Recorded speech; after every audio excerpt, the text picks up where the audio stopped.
In the heart of Sudan, a land blessed with vast natural wealth, gold lies beneath the earth's surface.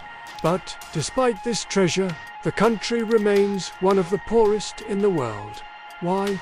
The story of Sudan's struggle with poverty is one of inequality, exploitation, and unfulfilled potential. Meet Ahmed, a Sudanese gold miner. Every day, he spends hours digging deep into the earth, searching for the precious gold that lies hidden beneath.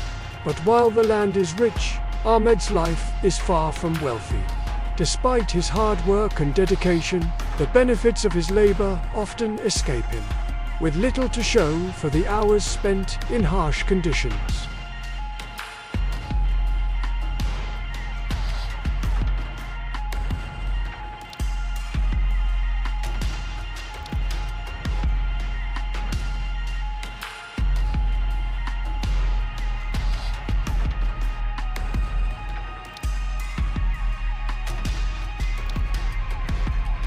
Then there's John, a foreign executive overseeing the mining operations in Sudan. For him, the gold in Sudan represents enormous profits. His company extracts the gold, sending much of the revenue back to their home country. In his eyes, it's just another business venture, one that promises high returns and minimal risk. But for the local people, it's much more. Foreign companies have come to Sudan to extract its natural wealth. They set up operations and create jobs, but often these jobs are low-paying, unskilled, and mostly filled by Sudanese workers like Ahmed.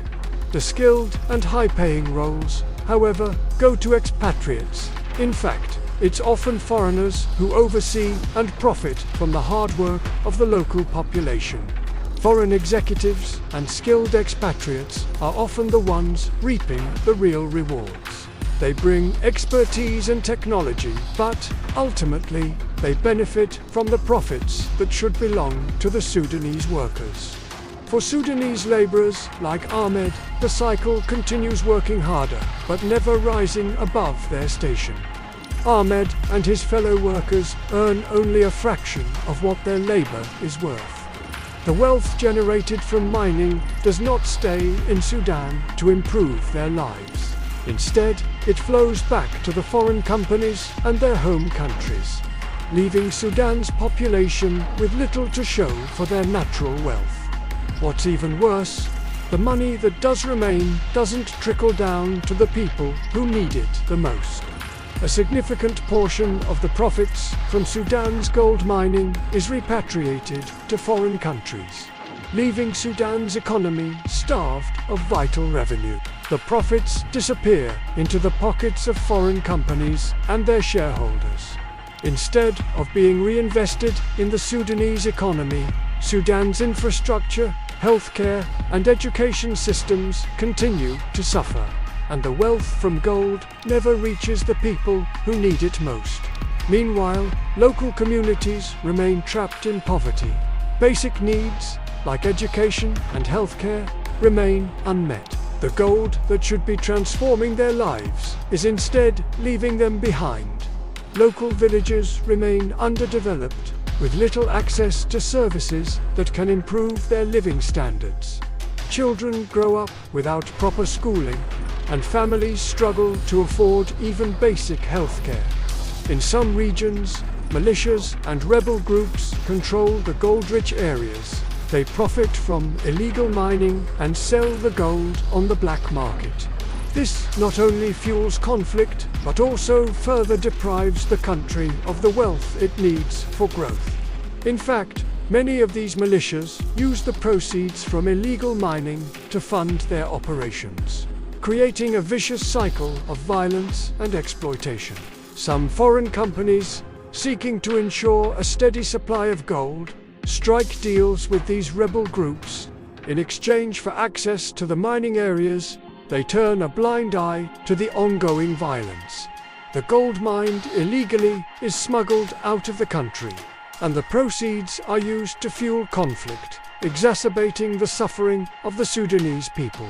It's a tragic situation, one that profits from the destruction of Sudan's communities and natural wealth. For Ahmed and millions like him, the gold beneath their feet is nothing more than a reminder of how far they are from the wealth that should belong to them. They work tirelessly, but the fruits of their labor are reaped by others. They may never see the benefits of the wealth that their country has to offer. The Sudanese government, overwhelmed by corruption and weak oversight, struggles to regulate the mining industry. Without effective laws or resources, they cannot ensure that the profits from gold mining benefit the Sudanese people. Government officials are caught in a web of bureaucracy and bribery, leaving the people vulnerable to the exploitation of foreign companies and rebel groups alike. Without proper investment in infrastructure, education, or healthcare, Sudan's poor communities continue to suffer. The wealth generated by the gold beneath their land remains out of reach, leaving them trapped in a cycle of poverty. While foreign companies reap the rewards, the Sudanese people are left without the tools to build a better future for themselves. But there is hope.